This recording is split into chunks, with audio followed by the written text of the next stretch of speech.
Okay, here we have a situation that's really common among older women. This is an even more pronounced golf club or sperm sort of configuration. So her hair is dark, it's black, but it has some gray in it. So you're either going to use, a dark, a super dark brown, or a Latina. I don't know. I might use a Latina dark brown, but I don't have that at home. So I only have my old soups. So I'm adding a little bit. I don't care if it touches it because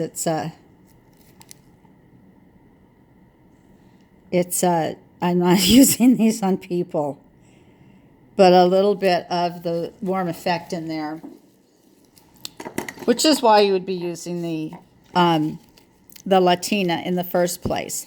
But also, as we get into the darker pigments, we need to warm them up a little bit because they have a tendency to go ashy. So if you take like this, what I put in here was, I think it was an Arabian Night fee and a bee something. It was a mixture of stuff. So it ended up being dark. And so by adding the warm effect, it makes it lighter. So when you use the medium Latina, it kind of is going to be in this ballpark. Although this is probably even lighter. And it's a totally different consistency. So for this one, you're going to be working on the client from the right, and they're going to be turned a little bit this way. And hopefully nobody will be falling over. I think that's so hilarious. All right. So we're going to go ahead and make our strokes, and we're just integrating them in with her hair.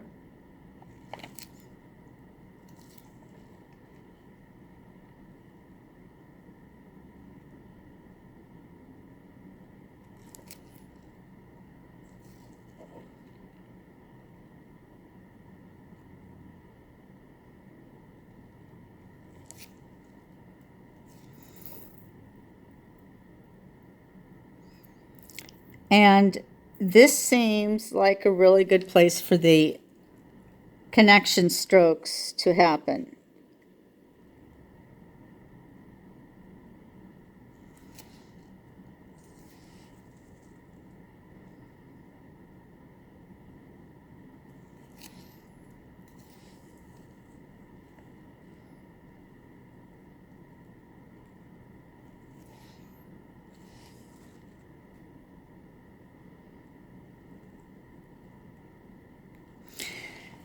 So this is striking me as what is known as an upper spine.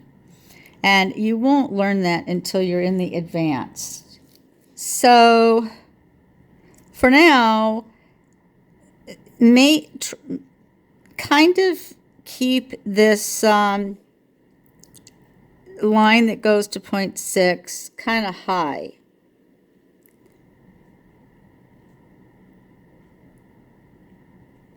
And that will help. And then whether or not you want to use my other little cheat of doing the dotted lines this way just to help you, that's fine. All right, so then let's proceed.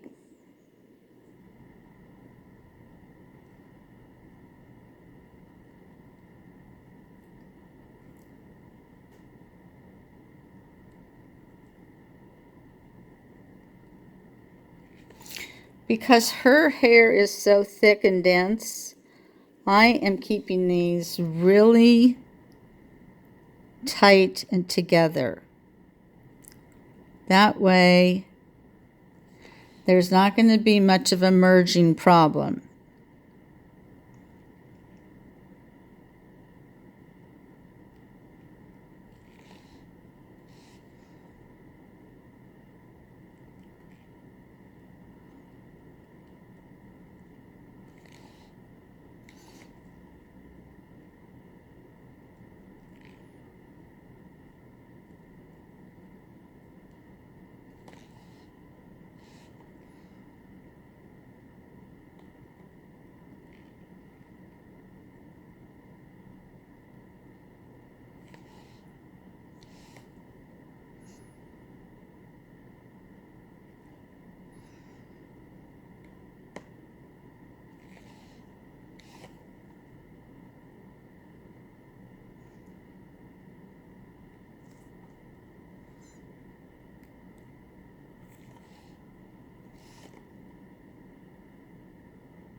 So she kind of has the upper connection line in there for you already.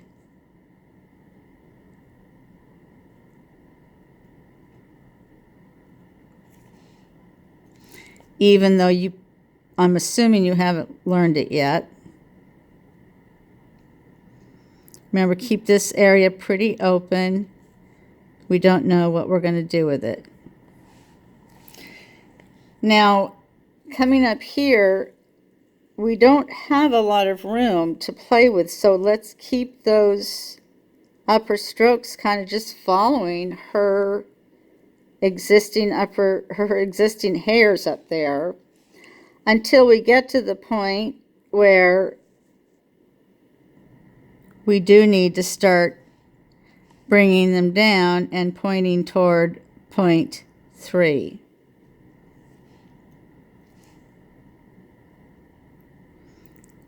And I'll just finish off the tail. 1, 2, 3. Now, I'm not going to switch to a nano on here because her hairs are big and thick. So I'm going to do the intermediate work, or the nanotype strokes, just with the same. I'm just adding a little bit more embellishment to tie it in more with her existing hairs.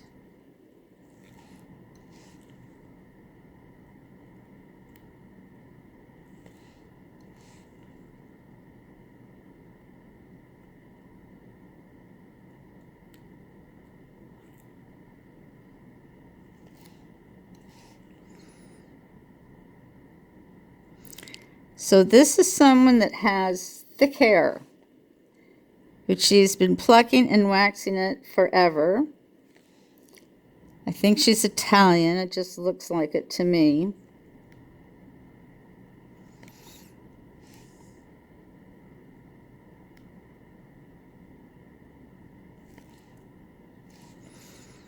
So we want to keep a dense look down here.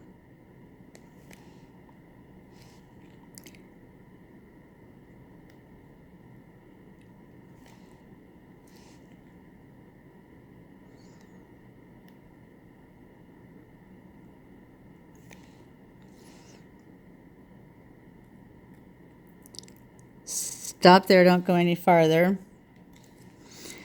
And then finishing up the upper strokes, which are basically just her strokes going over her hair, and merging.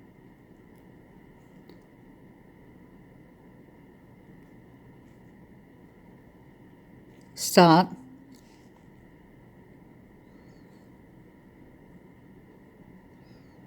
Merge. Merge and extend. Merge and extend. Grab onto that and extend. Probably could have used a little line in there. Not going to bother with that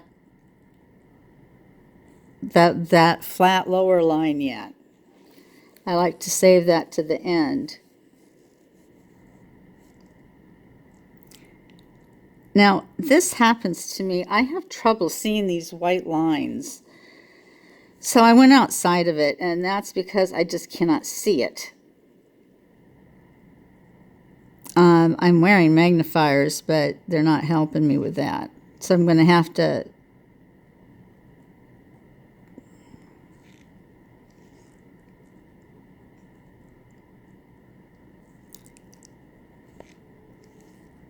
kind of fiddle with it there to make it look like it should look.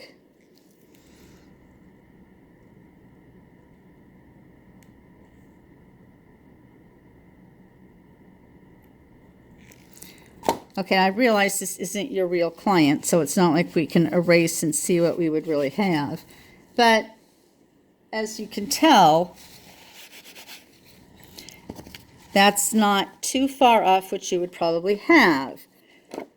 Now, you can, once you get into shading, you'll be able to come in here and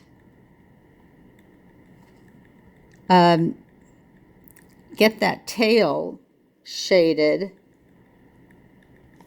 so that it integrates better with her hair, which ends before the real tail that we would want.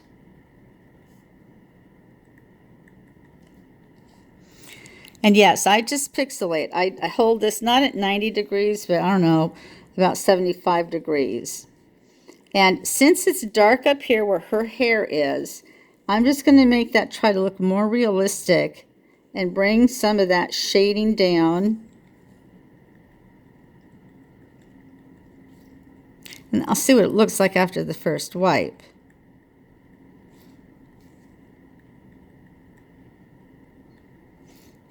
Because I know your question was more about color, but I am addressing also the shape issue here. When you have a connection line, when the hair that you're working on has a connection line that you haven't learned yet, then you need to figure out other approaches. So you'd still have to go over this multiple times to get it more integrated.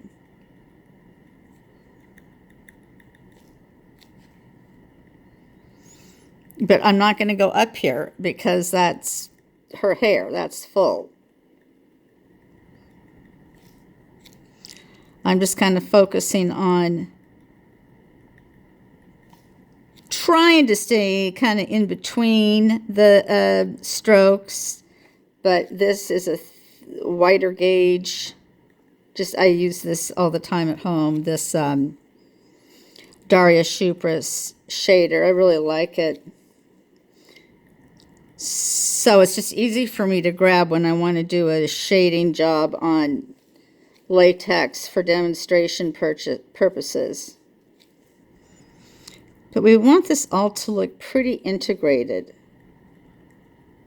That's part of the whole point of shading.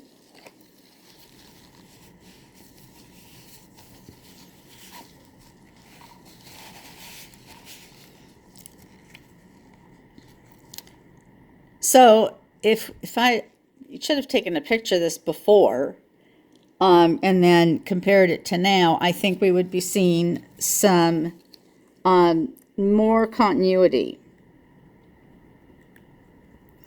And her golf club or sperm brow would be less obvious. Now, I realize as I'm doing this, I'm not picking, the soft tap method. I don't know if I can show it easily here. Let me bring up here. Is you're going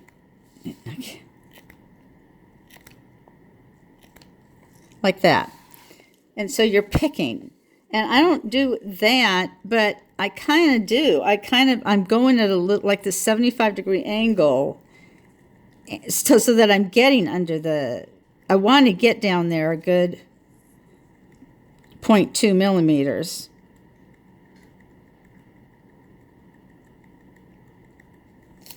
And I'm just, in this case, what I'm trying to do is just integrate more the lower strokes with her natural hair. Now, in almost any case, this is going to end up being ashier than it is right now. So the fact that it's a little warmer than what I had put up here, I'm not going to worry about. Her hair might look black and it has some white in it, but I'm not going to worry about that.